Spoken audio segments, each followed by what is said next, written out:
Саламатсыздар ма балалар? Әдебиеттік оқу пәні 52-ші сабақ. Бүгінгі сабағымыздың тақырыбы ақылы мен күші сай. Бүгінгі сабақта өлең бойынша сұрақтарға жауап бересіңдер. Өздерінде сұрақтар қоятын боласыңдар. Балалар, бірінші тапсырмаға қарайықшы. Суреттерге қарап, мәтіннің тақырыбын болжап айт. Ал, бірінші суретте кімді көріп тұрмыз? Дұрыс айтасыңдар, Қажымұхан Мұңайтпасов.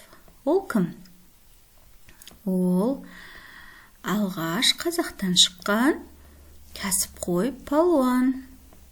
Екінші суретте кім? Жақсылық Шкемпіров. Жарайсыңдар балалар. Бұл кісі кім?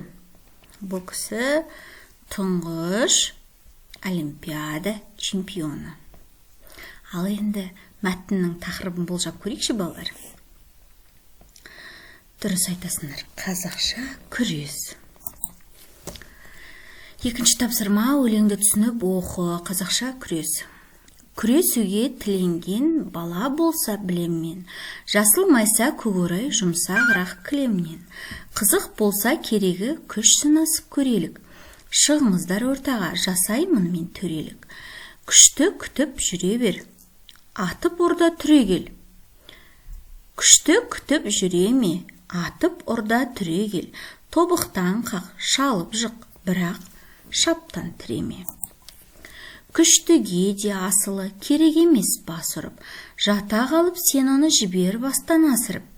Әдістің бір пайдасын көрмейсің бе, қайдасың? Алып соғар күштіні асырғандар айласын. Білем өжетсін, демек елге қажетсің. Ақылы мен күші сай, азаматқа не жетсін? Қадыр Мырза Али. Ал балалар, үшінші тапсырмаға қараймыз. Күреске тек қана күш емес, ақыл да қажет. Өлеңнен осы ой айтылған жолдарды тауып оқы, пікір білдір. Күресетін кезде қандай қимылдар жасағанда жеңіске жететін ойлау үшін ақыл керек. Төртінші тапсырма. Өлеңдегі қимыл әрекетті білдіретін сөздерді табыңдар. Күрестегі аяқ қозғалысы, тобықтан қағу, шалып жығу. Күрестегі дене қозғалысы, бастан асырып жіберу. Бесінші тапсырма, 11-ші беттегі суретке зер сал.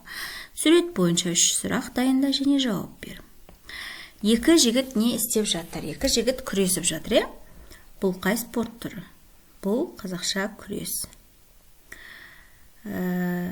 Қай жігіт жеңіске жетуде? Жеңіске қызыл киім киген жігіт жетуде.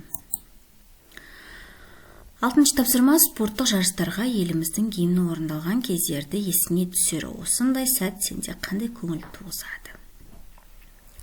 Спорттық жарыстарда еліміздің гимні қандай кезде орындалады? Дұрыс айтасыңдар, жеңіске жеткен кезде. Спортшыларымыз жеңіске жеткен уақытта Қазақстан Республикасының гимні орындалады. Яғни бұл гимн орындалған кезде әрбір адамның көңіл күйі көтеріліп, бойында мақтаныш, қуаныш сезімдері орнайды екен, балалар. Ал балалар, осымен сабағымыз аяқталды.